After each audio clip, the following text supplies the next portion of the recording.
Assalamualaikum dan salam sejahtera kepada Puan Siti Nur Syamila Misnan dan rakan-rakan. Hari ini kami akan membentangkan berkenaan subjek JMJM 3043 Pembangunan Organisasi, dan tugasan kami bertajuk Kepimpinan dalam Organisasi ketika Pandemik di dalam Organisasi UiTM. Kami berlima.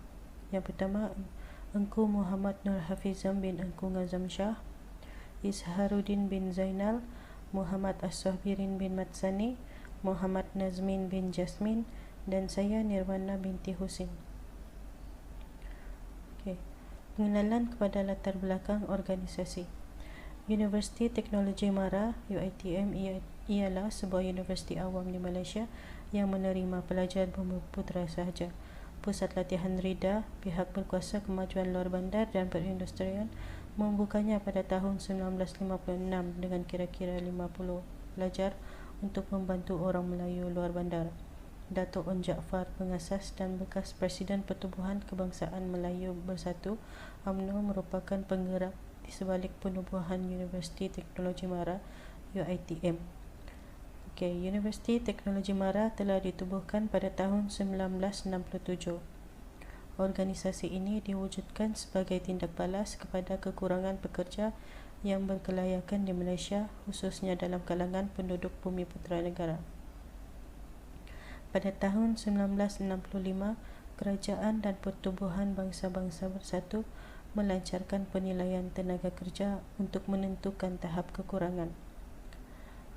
Seterusnya, berkaitan sektor pembangunan negara yang lain diambil kira dengan memasukkan pelbagai disiplin perniagaan dan kemanusiaan seperti pengurusan hospitality dan catering, media massa, pentadbiran awam dan pengajian undang-undang, sains kesetiausahaan dan kesenian. Assalamualaikum, saya Izharuddin bin Zainal, nombor matrik 265375. Saya akan meneruskan slide yang seterusnya yang bertajuk isu berkaitan. Kepimpinan boleh digambarkan sebagai keupayaan pengurusan untuk membuat pertimbangan yang bijak dan memotivasikan pekerja mereka untuk melakukan kerja yang terbaik. Seterusnya, keupayaan untuk mencapai matlamat sambil bergantung kepada orang lain. Selain itu, pemimpin ialah seorang yang mempunyai kebolehan untuk mempengaruhi atau memimpin orang lain dalam organisasi atau jabatan.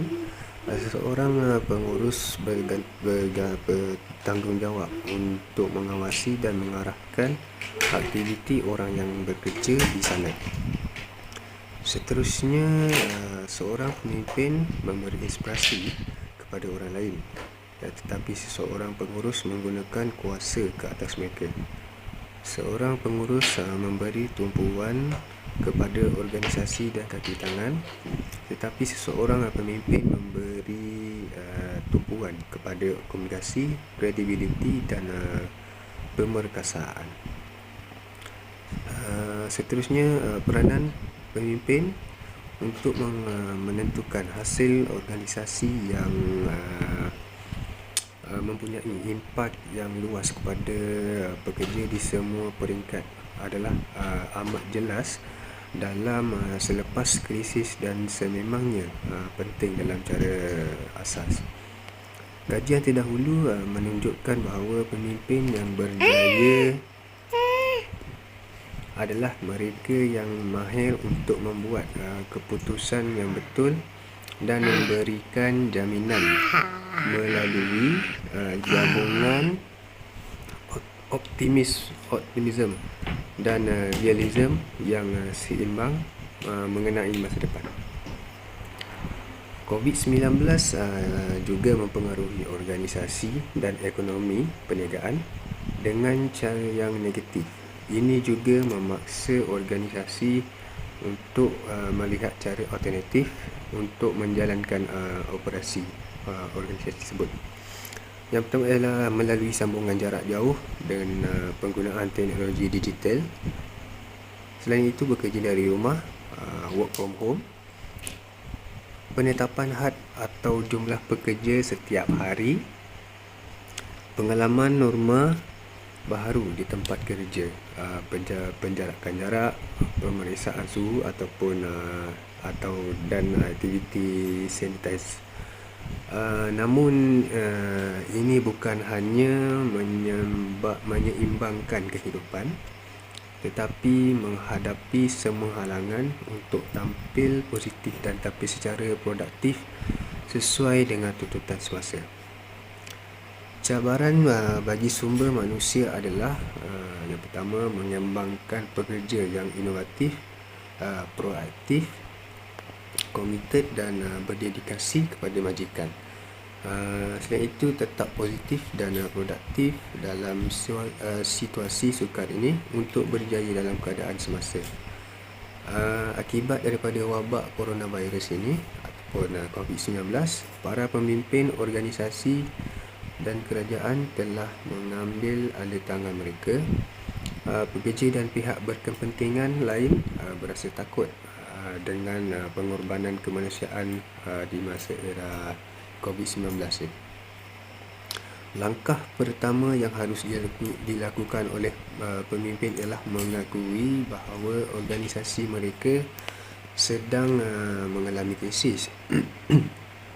Pemimpin boleh mula bertindak balas terhadap krisis sebaik sahaja mereka menyedarinya. Selain itu juga, daripada strategi seleksi yang telah ditetapkan, pemimpin semasa krisis perlu mengamalkan tabiat dan pemikiran yang menghalang mereka daripada bertindak balas terlalu tergesa-gesa terhadap peristiwa sehari sebelumnya dan menggalakkan mereka untuk melihat ke hadapan. Seterusnya, slide seterusnya saya menyerahkan pada rakan saya. Silakan. Assalamualaikum, saya Muhammad Asruddin bin Masani, matric nombor 260716. Slide seterusnya. Untuk slide ini saya akan menerangkan mengenai peranan dan tindakan pemimpin. Poin pertama, pemimpin yang berwibawa memerlukan kepakaran bagi menangani tugasan yang sukar untuk kepentingan rakyat. Bagi seseorang pemimpin yang mempunyai kemahiran yang tinggi, tidak kekok untuk menghadapi situasi yang sukar dan mudah ianya untuk menyelesaikan masalah. Seterusnya, kreatibiliti sebagai seorang pemimpin perlu dikekalkan bagi menyatukan orang di sekelilingnya daripada sebarang pencagahan pendapat yang mungkin akan menyebabkan berlakunya perbalahan. Sebagai seorang pemimpin, perlulah sentiasa bersedia untuk menyatakan keputusan yang tetap di dalam komuniti tersebut. Seterusnya, pemimpin perlulah membuat keputusan yang bijak dan pantas dengan memikirkan kesan jangka masa yang panjang untuk keputusan yang dibuat. Oleh itu, membuat keputusan bukanlah suatu perkara yang mudah bagi seorang pemimpin, kerana ia tidak semua yang akan bersetuju dan menyokong suatu keputusan yang dibuat. Seterusnya, rakyat memerlukan maklumat yang tepat dan benar dari pemimpin yang memimpin mereka bagi memastikan ketulusan pemimpin dalam menyampaikan maklumat kepada rakyat. Sebarang kebimbangan permasalahan rakyat akan terjawab dan terbela jika pemimpin menyampaikan maklumat dan informasi yang tepat dan dapat meningkatkan keyakinan rakyat terhadap pemimpin mereka.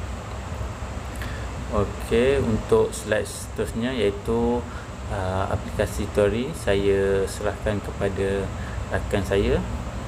Sekian, terima kasih. Assalamualaikum warahmatullahi wabarakatuh. Seterusnya kita pergi kepada aplikasi teori-teori yang bersesuaian. Terdapat beberapa varian perbahasan kepemimpinan, iaitu sifat seorang pemimpin, gaya kepemimpinan, dan pendekatan kontingensi. Kepemimpinan transformasi mendorong pengikut untuk melihat masalah dari perspektif baru, memberikan sokongan dan dorongan untuk menyampaikan visi, merangsang emosi dan identifikasi. Kepemimpinan transaksional lebih bergantung kepada perdagangan antara pemimpin dan pengikut, di mana pengikut diberi pampasan untuk memenuhi maklumat tertentu atau kriteria prestasi. Kepemimpinan demokratik, gaya autoriti ini bergantung kepada kumpulan yang diberi nasihat dan perasaan mereka dihargai. Seterusnya akan disambung oleh sahabat saya, Engku Nur Hafizam. Assalamualaikum warahmatullahi wabarakatuh. Nama saya Engku Muhammad Nur Hafizam bin Engku Azam Shah. Nombor matrik saya 265332. Dalam tugasan ni saya akan terus kepada kesimpulan. Bagi saya dalam memerangi wabak COVID-19 ini tentunya menjadi peranan yang besar buat seseorang yang bergelar pemimpin. Di dalam kesukaran untuk menangani banyak tugas yang sukar, seorang pemimpin perlu memiliki kepakaran dan keunikan untuk menjadikan dirinya sebagai pemimpin yang berwibawa. Dalam konteks persekitaran, kapasiti ejen dan institusi turut memainkan peranan penting dalam menentukan hasil prestasi pemimpin. Walaupun dipercayai bahawa pemimpin yang komited dan kemudian mempunyai kuasa untuk mendisiplinkan ejen dan menggunakan karisma dan populariti mereka untuk menghormati pengikut mereka. Konteks dan keadaan boleh mendedahkan mitos tentang seorang pemimpin yang kuat. So dalam kajian yang telah kami jalankan ini, kami dapati bahawa semua orang boleh menjadi seorang ketua, tetapi tidak semua orang itu boleh menjadi seorang pemimpin. Ini kerana dengan menggalas tanggungjawab sebagai seorang pemimpin yang berkualiti dan berwibawa itu bukanlah mudah. So itu sahaja setakat ini. Saya akhir dengan kalam Assalamualaikum warahmatullahi wabarakatuh. Sekian, terima kasih.